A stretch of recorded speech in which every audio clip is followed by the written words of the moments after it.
Isn't that more your thing, Cheryl?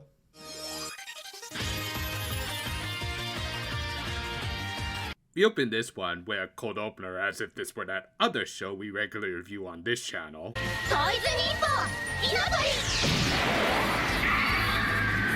Still a better finisher than the UFO vacuum cleaner. Please be good, please be good, please be good. Following the events of the previous episode, our heroines were still no closer to getting their toys back, and to top it all off, they had caught some colds, know the feeling. Though it wasn't from their little beach adventure, but rather this annoying little brat. Yep, yet again, Kokoro had given them a bunch of fake remedies for getting their powers back, all of which involved cooling Milky Holmes down to progressively colder and colder degrees. Of course, her teammates disapproved of her deceptions, and hopefully her language. Really can't say that word anymore. Anyway, in the hopes that she could get them indebted to her for the rest of their lives, Kokoro decided to pay them a little visit, and theoretically, she should want to nurse them back to health, though, as we'd soon see, she wasn't going to do that, so I honestly don't know what this self-proclaimed genius's plan was. Fortunately, before this little housebond could reach them, the quote-unquote main antagonist of the show spent the night helping them through their cold. Yeah, it was a genuinely nice and kind of wholesome moment for Henriette, showing that she did want to see her old rivals get back on their feet. She respected them and did recognize that they were at least trying to get their toys back, which in hindsight, considering what happens in the second season, this scene does become a little less heartwarming. Regardless, it was still a surprisingly nice moment for this show that even her lackeys acknowledged, unfortunately. However, while Milky Holmes managed to recover by the next morning, God, I wish my flu had been that easy, Henriette ended up catching their colds. This was likely in reference to an old Japanese wives' tale that suggested that you could get rid of a cold by just giving it to someone else. It's obviously more a coincidence than anything else, as that's not how viruses and germs work, otherwise 2020 would have been a thing. However, it did at least mean that Milky Holmes were the ideal caretakers for Henriette, since it was their colds. They were essentially better suited than these three nice guys.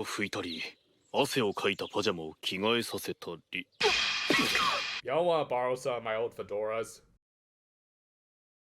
Granted, pervertedness is not genderly exclusive, but yeah, realizing that her PJs were starting to get sweaty, they decided to put Henriette in some fresh clothes that Ellie found in her closet. And of course, she went with the most leathery choice, both because we know how this girl rolls, plus they had to do this dumb routine. So, are they gonna figure out that this girl with a very similar voice, body type, and owning the same outfit of their sworn enemy is said sworn enemy? Of course, no, don't be ridiculous. Yep, they just assumed that she was a pre-hardcore cosplayer, which even worked on the G4. Granted, one of them is constantly cosplaying as a Vocaloid, but yeah, the so-called Officer of Justice here had brought them some very frozen peaches that she believed were going to make their colds worse, so yeah, guess what happens to this little brat by the end of the episode. Anyway, to help Henriette through her cold, they of course wanted to give her some medicine, but they had already used up all of it. Fortunately, Cheryl knew of an old family remedy. Which, considering that was the original Sherlock Holmes, I'm gonna assume it involved a lot of this plant. Actually, it was a little more family friendly. In fact, it was something directly out of a fairy tale in the form of all of the treasures of the tale of the bamboo cutter, aka Princess Kaguya. Said items were things that the suitors of the princess were supposed to obtain in order to marry her, and they were all purposely unattainable because Kaguya is a bit of a trolly little bitch. However, in a show like this, not only did they actually exist, but Henriette had collected all of them already. Oh, how convenient! So they gave her the remedy, but it also included the little side effect of making the person's toys go out of control, which, when you have someone who can produce illusions of any sort...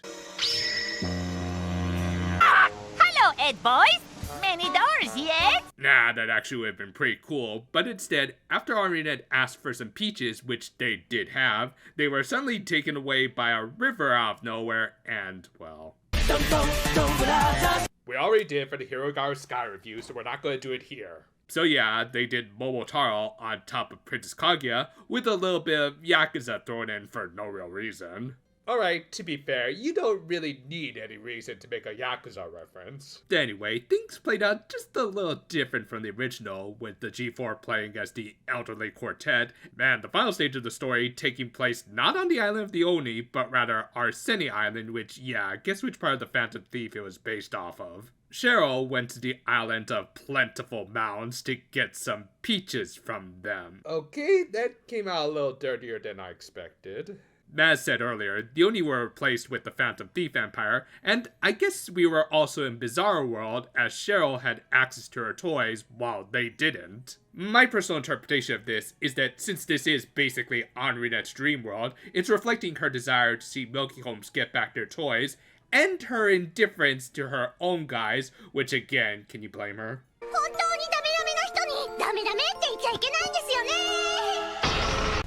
Emotional, damn it! The final boss was of course Arsene herself, and fortunately, the remainder of the characters finally showed up, and wait, did this show predict that a blue and yellow protagonist would play the dog and bird respectively? Huh. Well, anyway, Dream Arsene went right in with her ultimate attack. Golden the Guy's legacy was never about the super robots, but rather the boobs. The truest man of culture. Fortunately, Toei took the hit for them because of course this weirdo would want some fake boobs, and they performed the attack from the cold opener, though now with the animal hats because I guess they were kind of spoilery, and they one-shotted the Arsenidite A. With that, they dispelled the dream world, and Henriette woke up, seemingly confirming my aforementioned theory. With that, the episode ended with her recovering from her cold, I guess possibly because she transferred it to Kokoro. Okay, maybe there is something to that myth.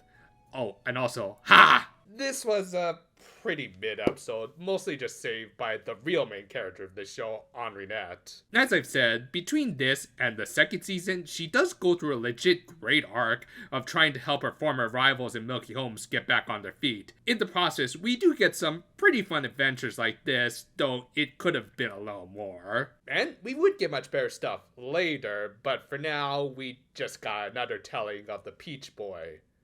Ooh. Right off the bat, I think my biggest problem with this detective show was the lack of detectiving.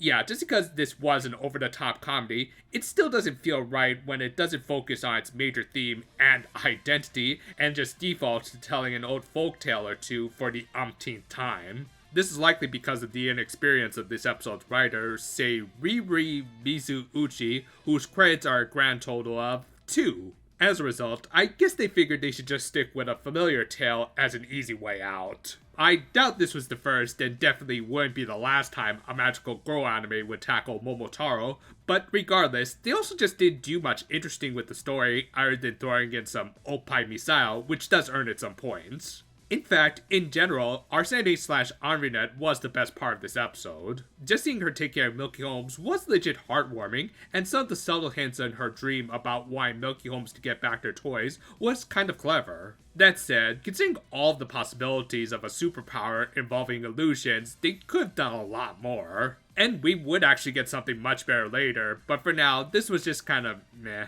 And on top of that, Kokoro being particularly annoying, though thankfully getting some much needed karma by the end, and we end up with a pretty mid-episode overall. Fortunately, this would be Mizuichi's only episode, and we'll get a much better one next time, so let's just get over this one like we would a bad summer cold. We are going to start work on the third part of the Futari review this week, but like always, I kind of got distracted by some other material that we could do and that you can see in the community tab. We're still going to start drafting the script for it this week, but if you also want to see us take a look at some fun Precure references in other media, let us know in that poll we set up in the community tab. Whatever comes next, do look forward to it. And until then though, farewell for now my friends, and hey, you get right back into quarantine. I'm not getting sick again.